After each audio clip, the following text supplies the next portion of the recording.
Today we're looking at a 2016-17 Montauk. This boat's powered by a Mercury 90 horse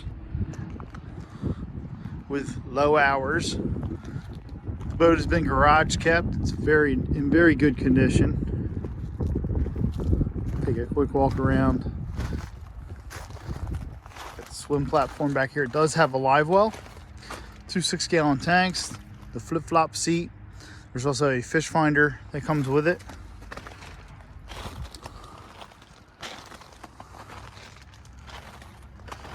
This boat's equipped with the fishing package, so you're going to have the rod holders in front of the console, the seat cushion on the cooler, some tackle storage here on the side.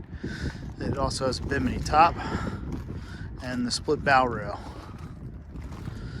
The sail does include the trailer.